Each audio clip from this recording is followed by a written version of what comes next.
एक रंगीला बकरा के हाथ में था। रंगीला बकरा के पड़ोस में एक राज्य था और उस राज्य का राजा शेर सिंह था, जो अपने राज्य का विस्तार करने में लगा हुआ था। महामंत्री वीरू, क्या तुमको ज्ञात है कि हमारे जंगल का विस्तार कितना है और हमारे आसपास कौन-कौन से राज्य बड़े हैं जो विस्तार में हमसे ज्यादा हैं? महाराज, इसके बारे में तो हमको संपूर्ण ज्ञान नहीं है, लेकिन हमारे राज्य में एक विशेष चित्रकार हैं जिन्होंने आसपास के सभी पड़ोसी राज्यों का चित्र बनाकर उनकी रूपरेखाएं तैयार की हैं। उनको ज्ञात है कि कौन सा राज्य बड़ा है और कौन छोटा है, और हमारा राज्य किन किन से बड़ा और छोटा है। ठीक है, तो महामंत्री उस चित्रकार को पेश करो। और थोड़ी देर के बाद वो चित्रकार वहां पर आया।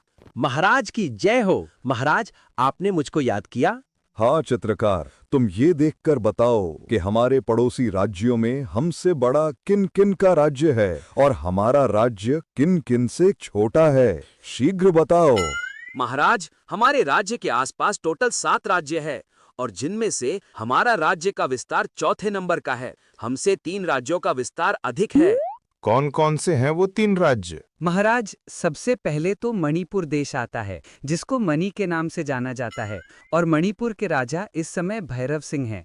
और दूसरे नंबर पर देश है पंचन नगरी और उसका राजा है गोरेला। और तीसरे नंबर पर आता है स्वर्ण देश और उसका राजा है रंगीला बकरा। ठीक है, तो चित्रकार तुम जा सकते हो। और चित्रकार वहां से चला गया। फिर शेर सिंह के दिमाग में एक भयानक विचार आया। अरे महामंत्री, हम क्षेत्रफल के हिसाब से चौथे नंबर पर हैं, तो क्यों ना हम अपने जंगल का क्षेत्रफल को बढ़ाकर पहले स्थान पर कर दिया जाए। इससे हमारे आसपास के सभी राज्यों में हमारा दबदबा बना रहेगा। आपने बोल तो दिया महाराज कि हमारे राज्य को पहले स्थान पर कर दिया जाए, लेकिन ये करना इतना आसान भी नहीं होगा। भैरव सिंह और गोरिल्ला जैसे पराक्रमी योद्धाओं को हराना आसान बात थोड़े ही है, और उनसे भी ज्यादा खतरनाक वो रंगीला बकरा है जिसको युद्ध में हराना असंभव है। भैरव सिंह और गोरिल्ला से भी ज्यादा खतरनाक रंगीला बकरा है? ये क्या कह रहे हो मंत्री? हाँ महाराज, मैं बिल्कुल ठीक कह रहा हूँ। आप जब युद्ध करोगे आपको पता चल जाएगा। ठीक है, तो फिर रंगीला बकरा को सबसे अंत में देखा जाएगा। पहले भैरव सिंह और गोरिल्ला से युद्ध किया जाए। और शेर सिंह भैरव सिंह से युद्ध करने के लिए चला जाता है और शेर खान को उसके जंगल में जाकर ललकारता है। अरे ओ भैरव सिंह, कहाँ है तू? अगर मर्द का बच्चा है तो मेरे सामने आ और मेरा मुकाबला कर। कहाँ छुप कर बैठा है तू? छुपकर तो वो बैठते हैं शेर सिंह जिनकी हड्डियों में खून की जगह पानी बहता है। चल बता, मेरे जंगल में आकर क्यों गला फाड़ रहा है? ठीक है, तो फिर भैरव सिंह, ये तो अभी पता चल जाएगा कि किसकी हड्डियों में पानी भरा है और किसकी हड्डियों में खून। आज मैं तुझको खत्म करके तेरे राज्य को अपने राज्य में अवश्य मिला लूंगा, और मैं इसी मकसद से यहाँ पर आया हूँ। कोई बात नहीं है शेर सिंह, तुम्हारी ईंट का जवाब हम पत्थर से देंगे। हो जाओ तैयार। इतना बोलकर शेर सिंह ने भैरव सिंह के ऊपर हमला कर दिया और दोनों के बीच घमासान लड़ाई होने लगी और शेर सिंह ने भैरव सिंह को पराजित कर दिया और भैरव सिंह बड़ी मुश्किल से अपनी जान बचाकर भाग गया।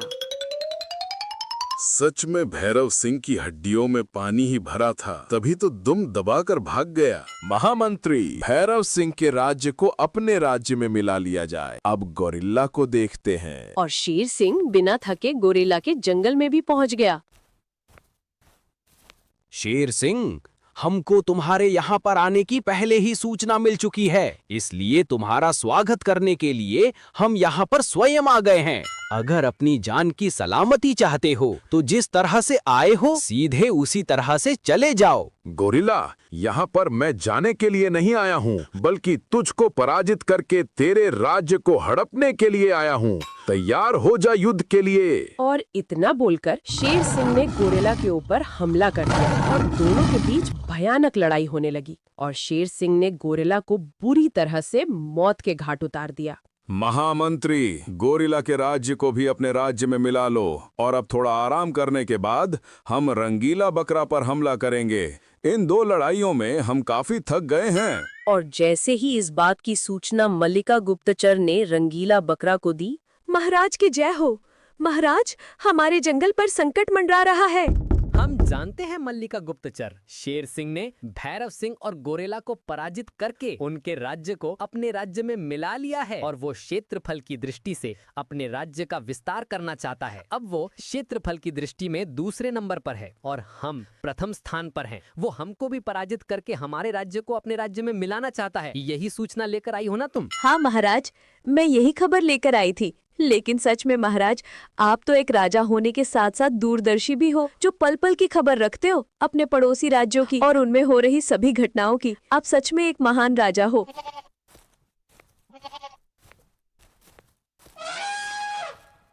महामंत्री भीम, हमारी बात को ध्यान से सुनो। अभी अभी शेर सिंह ने 2 राज्यों के राजाओं को पराजित कर दिया है। अब उसकी नजर हमारे जंगल पर है और वो सेना लेके युद्ध नहीं लड़ता, बल्कि खुद राजा से युद्ध करता है। अगर उसने हमसे युद्ध किया तो हम पराजित हो जाएंगे। इसीलिए तुम अपने भाई बाला को शीघ्र बुलवाओ। हमारे पास आज रात का ही वक्त है। कल सुबह शेर सिंह हमारे राज्य पर हमला करने के लिए आएगा।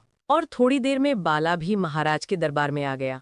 देखो बाला और भीम, कल सुबह शेर सिंह हमारे जंगल पर आक्रमण करने के लिए आ रहा है, इसलिए उससे वार्तालाप तो हम करेंगे और जब भी वो हमसे युद्ध करने के लिए हमको चुनौती दे तो तुम दोनों को हमारा आदेश मिलते ही उस पर आक्रमण कर देना है। और आक्रमण इतना घातक होना चाहिए कि शेर सिंह को अपनी नानी याद आ जाए। ठीक है महाराज, हम समझ गए। इस बार शेर सिंह हमारे घातक बार से बचेगा नहीं। महामंत्री, सूर्योदय हो गया है। अब मुझे रंगीला बकरा को पराजित करने के लिए जाना है और फिर हमारा राज्य सबसे विशाल और शक्तिशाली बन जाएगा। और आज तुम यहीं पर रहोगे, हम अकेले ही जाएंगे। आप अकेले जाएंगे महाराज? लेकिन क्यों? महामंत्री, हमने ये 2 लड़ाइयां लड़ी थी, क्या आपकी आवश्यकता पड़ी थी क्या इन दोनों लड़ाइयों में? जबकि वो इस रंगीला बकरा से कई गुना ज्यादा ताकतवर थे। इसीलिए तुम यहीं पर रहो और हमारे आने का इंतजार करना। इस रंगीला बकरा को निपटाकर मैं अभी आता हूँ। लेकिन महाराज, शत्रु को कभी भी कमजोर नहीं समझना चाहिए। मैं महामंत्री होने के साथ साथ आपको एक राय देता हूँ, कुछ शक्तिशाली सैनिक भी अपने साथ ले जाओ। महामंत्री, तुम भूल रहे हो, हमने 2 राजाओं को हराया, उसमें हम सैनिक नहीं लेकर गए। एक रंगीला बकरा से लड़ने के लिए हमको सैनिकों की क्या आवश्यकता? क्या आपको हमारी ताकत पर भरोसा नहीं है? हमारा अंतिम आदेश है कि तुम यहीं पर रहोगे, समझे? और शेर सिंह रंगीला बकरा के पास जाकर बोला, रंगीला बकरा, आज हम तुमको पराजित करके अपना सपना साकार कर लेंगे। जो हमने ख्वाब देखा था, आज वो पूरा होने जा रहा है। ख्वाब ख्वाब ही रहता है, इसलिए ज्यादा ख्वाब मत देखा करो। मैं तुमसे यही कहना चाहता हूँ। शेर सिंह, जिस तरह से तुम इस जंगल में आए हो उसी तरह से चले जाओ। कहीं ऐसा ना हो अपने कदमों पर जाने के लायक ही ना बचो। लगता है रंगीला, मुंह से बोलने की ज्यादा आदत है तुम्हारी। भुजाओं में भी कुछ दम हो तो जरा हमको भी दिखा दो। क्यों नहीं शेर सिंह, तुम्हारा हर सपना पूरा किया जाएगा। आखिर तुम हमारे अतिथि जो हो। महामंत्री बाला और भीम, जरा शेर सिंह को भुजवाओं का पराक्रम तो दिखाना। अरे राजा रंगीला, क्या तुम मेरे साथ युद्ध नहीं करोगे जो इन 2 पहलवानों को लेकर आए हो? राजा राजा से ही युद्ध करेगा, समझे? हमारे यहाँ ऐसा नहीं होता शेर सिंह। अगर तुमने हमारे इन बहादुर सेनापतियों को हरा दिया तो हम अपनी हार स्वीकार कर लेंगे। पहले तुम इनसे तो निपट लो। बाला और भीम, उठाकर जंगल से बाहर फेंक दो इस कचरे को।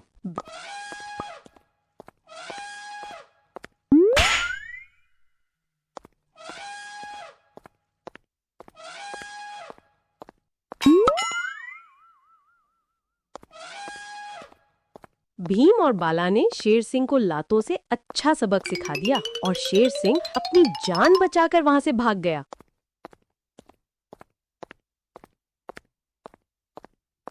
महाराज, क्या हुआ? क्या आपने स्वर्ण देश के राजा रंगीला बकरा को भी अपने अधीन कर लिया या नहीं? नहीं महामंत्री, तुम ठीक कहते थे। रंगीला बकरा को हराना बहुत मुश्किल है। उसने खुद मुझसे युद्ध नहीं किया, बल्कि अपने महामंत्री बाला और भीम जैसे ताकतवर हाथियों को मुझे युद्ध के लिए मैदान में उतार दिया और उन्होंने मेरी सारी अकड़ निकाल दी। अगर मैं जान बचाकर नहीं भागता तो वो मुझको जान से मार डालते। मैंने आपको पहले ही बोला था, उस रंगीला बकरा को हराना नामुमकिन है और आपने मेरी एक नहीं सुनी। अब तो महाराज आपका सपना अधूरा रह जाएगा। क्या हम अपने जंगल का विस्तार नहीं कर पाएंगे? नहीं सेनापति, हम अपना सपना अधूरा नहीं रहने देंगे। अब हम रंगीला बकरा से लड़ाई बल से नहीं बल्कि छल से करेंगे। तुम देखते जाओ मैं क्या करता हूँ। महाराज, अब तो वह भगोड़ा शेर सिंह हमारे जंगल की तरफ आंख उठाकर भी नहीं देखेगा।